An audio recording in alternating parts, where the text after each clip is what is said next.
Studio Bhabua. विरोधी लोग के नजरा से झुक गईले, सिर अपन संसद पहुँच गईले। विरोधी लोग के नजरा से झुक गईले, सिर अपन संसद पहुँच गईले।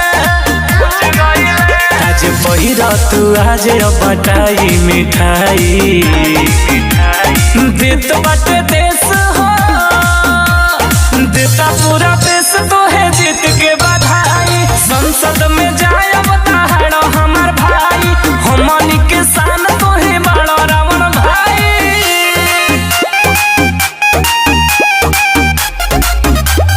संसद में जाए बताहड़ हमार भाई, देता पूरा देश तो है जीत के बधाई। भीम आर्मी संगठन बनाई के कोइला तू एकजुट बहुजन भाई के।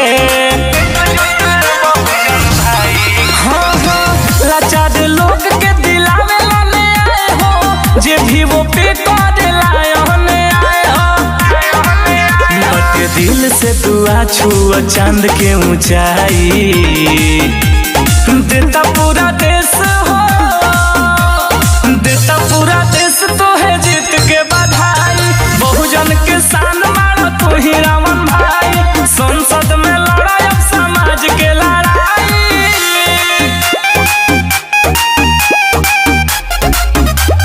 संसद में जाए बताहड़ हमार भाई, देता पूरा देश तो है जीत के बधाई। हाँ हाँ शोषित समाज के लड़ाई हो, लड़ी हाँ बेधड़क अब भाई हो। जे बोली अब संविधान के खिलाफ हो, गलती अब न करी हो ओकर माफ हो। लिखे मंजित गीत गाई विकासवा सुनाई, देता